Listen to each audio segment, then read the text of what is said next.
The One Academy is the heart of our company. Cryptocurrency is not an easy product. It's a very innovative product based on technology and based on very, very complex concepts. For us to be part of this financial revolution, to be part of cryptocurrency and of a community, we need to understand exactly what we do and what we talk about. And this is why we have the One Academy. The One Academy provides you with concepts, provides you with explanation on cryptocurrency and on the financial world.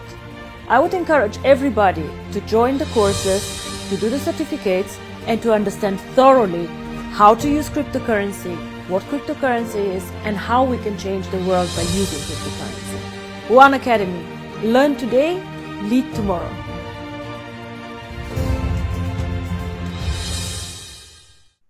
For the last few days, we have had some very thought-provoking videos, starting with those presented by Diamond's Alvin and Michel Mark, as they relate to the need to let go, as well as the power of love and determination. And in that second video, what particularly struck me was the fact that the young lady was already prepared with the talent, prepared herself to be ready for the opportunity, and was determined to sit there all day if it was necessary, to embrace and take advantage of that opportunity. It has been said that luck is laboring under correct knowledge. And I think that video brought that out to me, and hopefully to many of us, very, very strongly.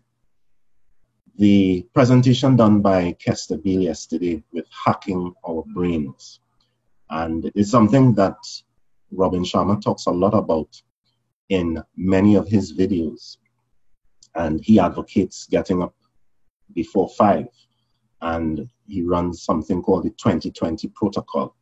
The first 20 minutes is where you would do a lot of heavy sweating, and this tends to generate dopamine as well as serotonin, two of the brain chemicals that I believe Kester Beale would have made reference to yesterday, oxytocin being the other one. But one of the things that Robin talks about is this business of brain drive neurotrophic factor that also regenerates the brain cells. But we will get into things like that in another session, because all of these things are important when we confront the notion of how to handle haters. Believe it or not, there may be some people, and we have to examine ourselves, who actually may be hacking our brains and generating the serotonin and dopamine on the basis of hate. And because the body cannot determine the difference between a real or an imagined experience, the results are still the same. And Dr. Joe Dispenza's video talked about that. And in another place, he says that 60,000 of our thoughts are what we generate on a daily basis, and approximately 90 to 95% of them are the same from the day before. So it's very important that we let go. It is important that we embrace the power of love and determination and develop those as habits, as protocols, as routines. And finally, that we align that in a way that allows our brains to be hacked correctly, generating the serotonin, the dopamine, and the oxytocin in line with our highest priorities, in line with our highest selves, the best versions of ourselves, and ultimately delivering value and magic to the world. I would now wish to share my screen and get busy, as it were, with the video presentation. How I handle haters. This is a perspective gleaned from Robin, and I will be running a video shortly that speaks more eloquently than I can about it. And I really thought that haters was just a word. I didn't realize that one can make an acronym out of it. And I'm just going to leave this up for a bit so that perhaps we can take note and be sure that we are not having anger towards everyone reaching success. We can have anger towards each other. We can have anger towards ourselves, excuse me, reaching success. And we have had many haters in this journey on the One Life path. And when we look at life, we think, and we should know that this is something that we will continue to confront as long as we are alive. The question is, what do we do and how do we handle it? I'm going to ask Mr. Robin Sharma now in this video presentation to tell us all about that. Let's go back to the video.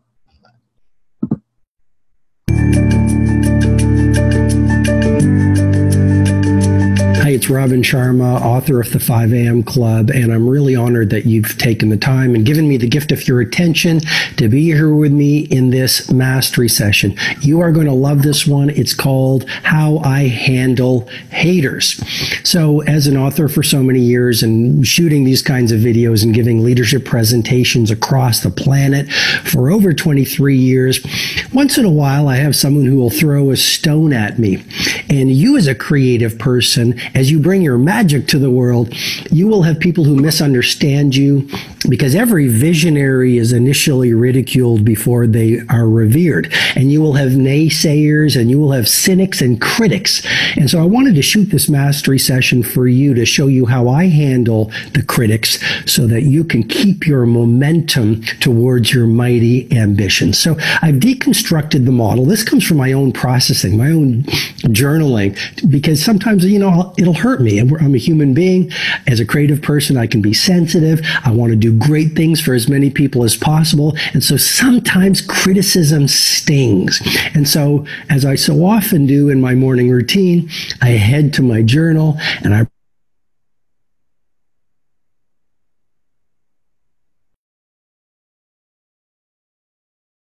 process and I just and the first one, you know, authors on Harry Potter, and I think she said, for some to love you, some must loathe you. And as I wrote about it in my journal and meditated on it, I realized what makes us human is we love different things. Some people like pomodoro pasta. Other people like sushi. Some people like steaks. Some people like empanadas. We all like different things, and that's what makes us so interesting as human beings. And so as a creative person, as a leader, as a value distributor, just remember that for some to love you, some must loathe you. There's no way in the world you're going to put your magic out into the world and everyone's going to love that. And so part of the journey as a creative leader is to just get comfortable being criticized and to sort of bulletproof yourself and strengthen your own inner core through perhaps journaling, meditation, prayer, reading, working with a spiritual counselor, an emotional counselor. Do that inner work required so you become so strong in your own skin, nothing can take you off of your mission, and you take the stones your critics throw at you and you build them into monuments of creativity, productivity, possibility that inspire the rest of humanity. The second element of the troll deconstruction is called the Jay-Z insight. So I'm a fan of Jay-Z, and I remember reading one of his biographies, and in it he said this. He said, I knew I was getting traction in the culture, and I knew I was winning with my music when people started to come out of nowhere and hate all over me. And that insight is a relevant one for you as someone who's trying to produce your productivity. And maybe you're a coder, maybe you're a startup entrepreneur, maybe you're a manager in a company. No matter what it is that you do, you are an artist. And Jay-Z is a musical artist. You might be an artist of coding, or you might be an artist of entrepreneurship. But just remember, you know you're winning when you start attracting haters. The third element of the troll deconstruction is simply this: great poetry terrifies the herd. I want you to think about that one. Great poetry terrifies the herd. Now you're saying, Robin, what the heck does that one mean? Well, one of my favorite cities on the planet is Barcelona. And I remember one day I was walking through the Born district, I love getting lost in different cities. It's a great education to travel our tiny planet. So I was walking through the Born district and I was just looking around and being inspired by the architecture and looking at the people and just fully present in the moment, and I stumbled upon this amazing Picasso museum. So I walk in and I start looking at Picasso's art, and I'm a great fan of art. And I look at the art and I study the art and I make notes about the art and I'm provoked by the art. And towards the end of my visit through the Picasso Museum, I see this plaque on the wall, and here's what it said. People were disturbed by the genius of Picasso. And that insight has remained with me as an artist for so many years. Great poetry, when you do anything disruptive, anything original, it's going to be laughed at. It's going to scare people. It's going to threaten people because the majority, the status quo, the herd, they are standing on the foundations of the truths they believe are true. And so anything that disrupts it, whether it's a new business, whether it's new art, whether it's a book that challenges people, it's much easier to shoot the messenger than to embrace the message. When the 5 a.m. Club first came out, it was such a disruptive book. The models like the 10 Rituals of Daily Genius and the Twin Cycles of Elite Performance, which actually suggests rest is not a luxury, it's a necessity. The whole 5 a.m. protocol that I teach in the book, the 20-20-20 formula, the whole idea of getting up before the sun so that you bulletproof your interior life based on the Spartan warrior saying, sweat more in training and you'll bleed less in war, was a scary thought to people who don't want to change. And so some of the early readers of the book went on to social media and started knocking down the book until something really interesting happened. Enough people read the 5 a.m. Club to sort of rewrite the whole perception. And I reached a critical mass where people started saying, here's the results I'm getting. Here's how I feel. Here's what it's doing for me productively, creatively, in my business, in my life, or even for my spirituality. And then the tide completely changed. The larger point for you is to simply remember, bring your magic and originality to the world. But when you do, just understand that it's going to terrify people. If you look at the great visionaries, Nikola Tesla, Shakespeare, Nelson Mandela, you look at some of the great musical artists, whether it was Madonna or Lady Gaga, or look at some of the great artists like JeanMichel Basquiat or Rembrandt or Monet. These people were all misunderstood. I remember watching a movie. Willem Dafoe stars in it. And the movie's called The Gates of Eternity or something like that.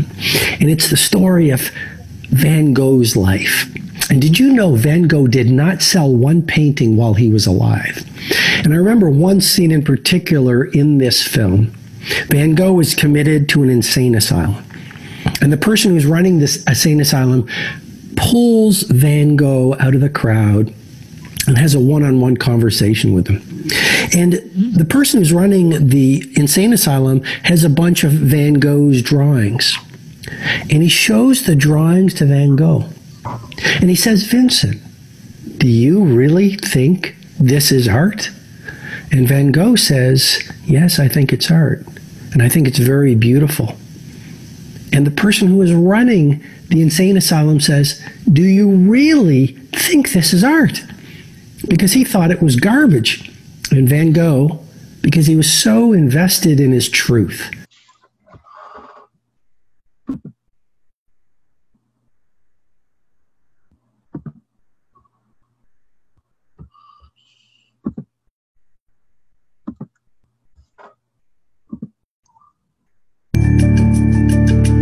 great artists like JeanMichel Basquiat or Rembrandt or Monet. These people were all misunderstood. I remember watching a movie.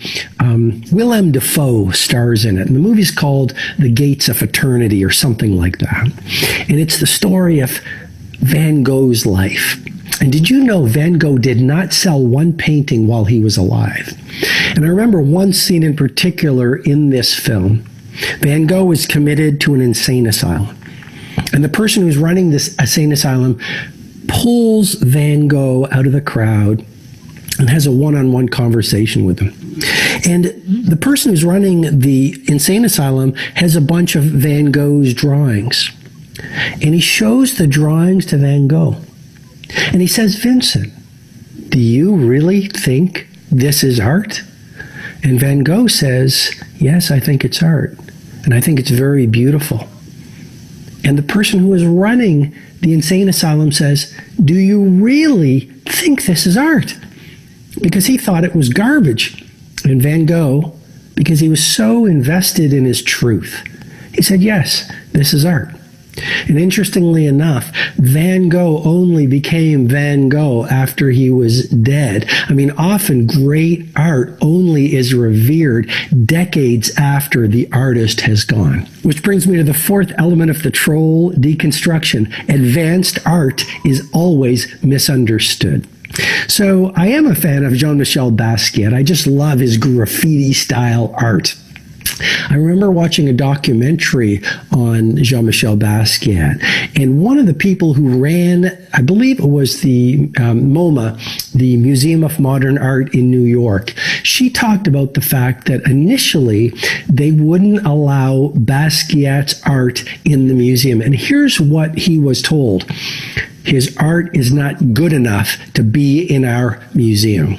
And now if you look at Basquiat, his work sells, one of them sold for over $100 million. Think about Basquiat when you release your magic out in the world. You will be misunderstood. You will be attacked. You will be laughed at. You will be discounted. You must continue at all costs. Let me put it to you this way, if I may, and I want you to really think about this right now. I'm going to challenge you to think about this.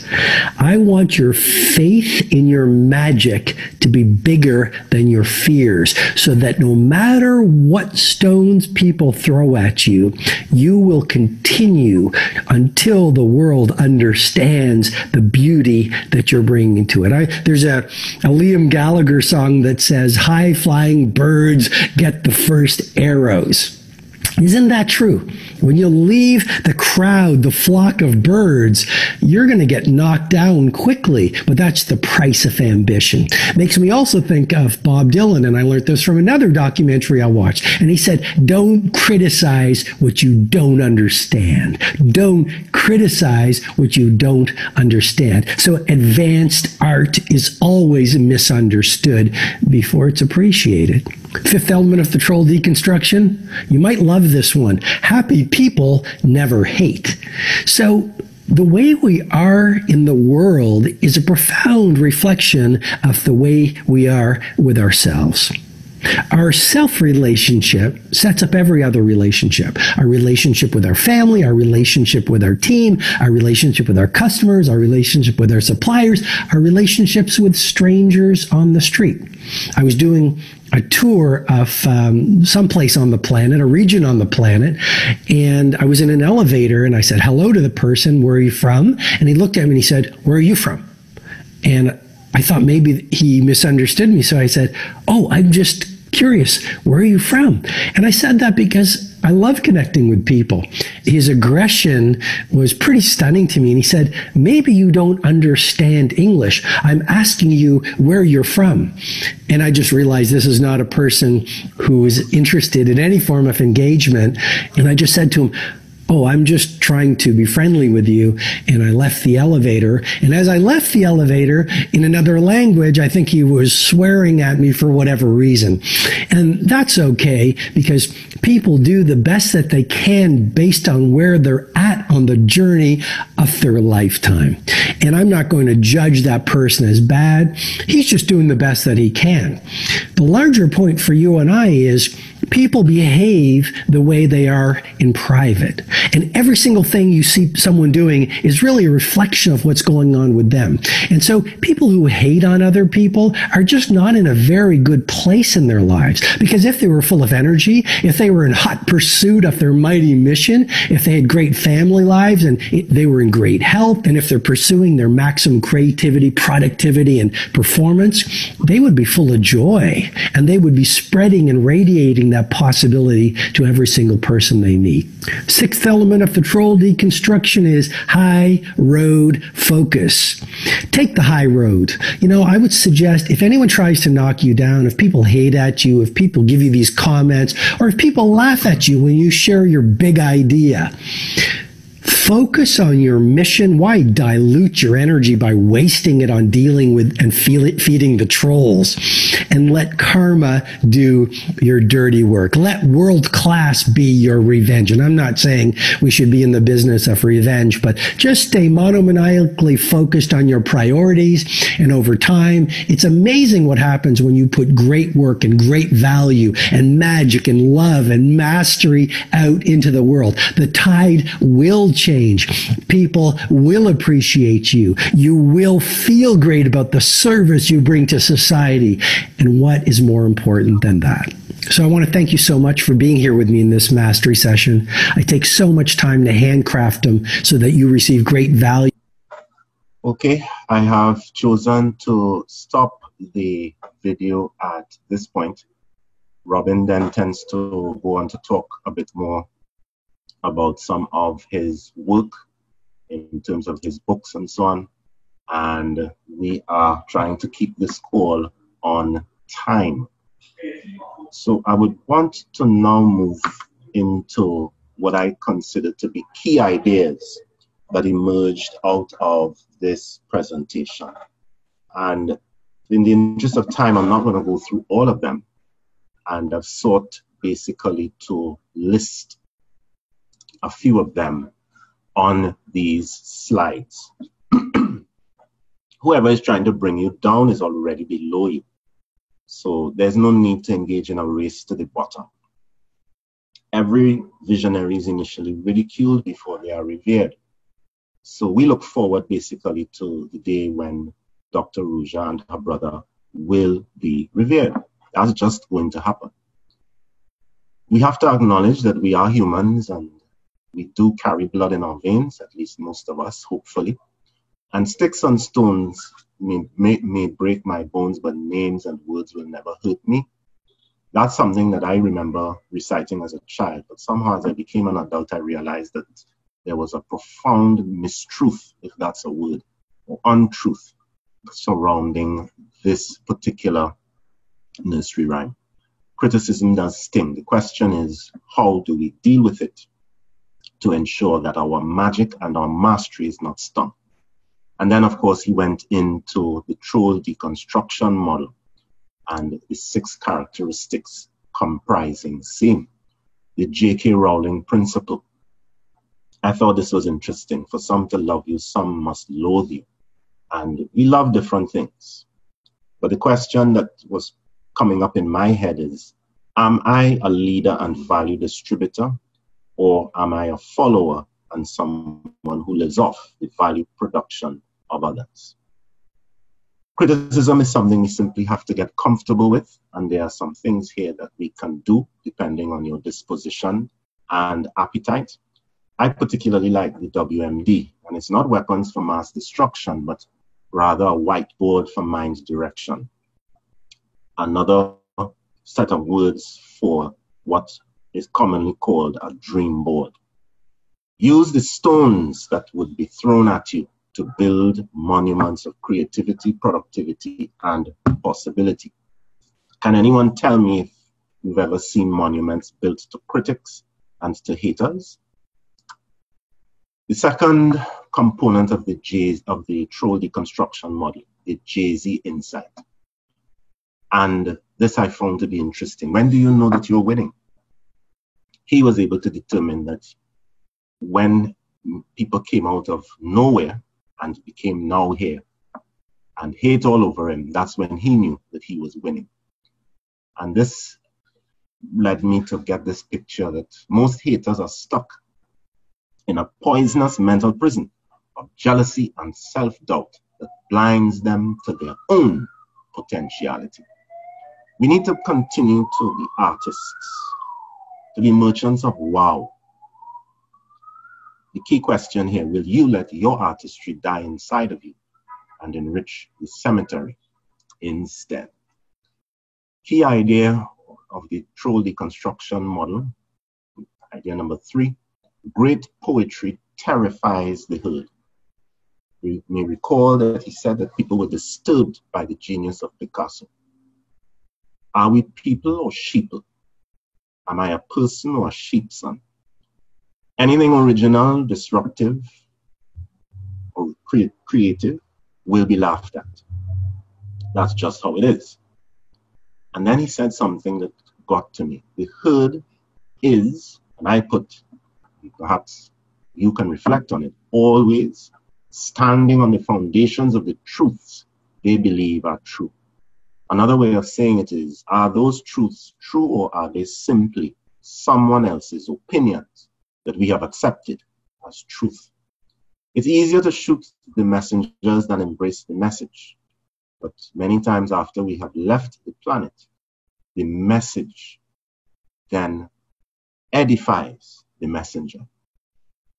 We want to encourage everyone to bring your magic and originality to the world. And it will terrify people. We have to get used to that. But unless we plan to enrich the cemetery and do a disservice to ourselves, especially when we get to the last hour of our last day on our deathbed, we would want to know that we are going to our graves fully used up. Item number 4, advanced art is always misunderstood. So I accept, albeit grudgingly still, that I will be laughed at. I will be misunderstood, discounted, dismissed, perhaps even discarded. But will I embrace the challenge to maintain a faith in my magic and that which my Creator has granted unto me? That faith that surmounts, surpasses, and exceeds the ongoing chatter and murmuring of my fears. High-flying birds get the first arrows. We went another way. Only the trees that have the good fruit receive the interest of persons with stones to be thrown at it. We need to understand. We have to seek first to understand. But many of us, and I was at that stage at one point in time, criticized things that I did not understand, and then was forced to retract that criticism when I did get to understand what it was about. Item 5, happy people never hate. Another way that it is said is that hurting people hurt people. Excuse me. In this aspect of the video, it became clear that the self relationships sets up every other relationship. What is your relationship to yourself? We need to remember that people are doing the best they can on where they're at on the journey of their lifetime, so that people will continue to be challenged by what one life represents, because they don't understand it, they haven't taken the time to do it, and they are simply responding the best they can based on where they are. Unhappy people breed unhappiness, so we would want to keep away from them when it comes to our business. But we need to be polite even as we do that. This was another thing that led me to a reflection on the 7 habits of highly effective people. This business of people's behavior, in public being a reflection of what it is in private. My ancestors, my forebears, used to say that what you practice at home, you carry abroad. And I'm sure in the other parts of the world, there are different ways of saying the same thing, but I think the idea is very, very clearly espoused. And last but not least, he talked about the high road focus. Take the high road. A very famous former First Lady once said, when they go low, we should go high. And to do that, we must focus on our mission. Another brother of mine says we should run in your lanes. We are all appointed and assigned lanes to run in. And let karma do your dirty work. Les Brown says in one of his presentations, I think it's the keys to self-motivation, he talks about there's no greater revenge than massive success. Massive success typically is world-class success. And yet our focus is our mission and not revenge. Our focus is monomaniacally on our priorities. And if we are to do that and ensure we're not going to have a bad time, we need to stop feeding the trolls in whatever way, shape, or form they present themselves in. So let's do everyone a favor. We need to build upon the haters. We actually need new ones because they're going to start sounding just like you. When they have come to understand, when they have come to appreciate the magic that is being displayed, and then now are forced to confront why they themselves have not elected to take the high road and bring their own magic to the world and become a hero in the process to someone else.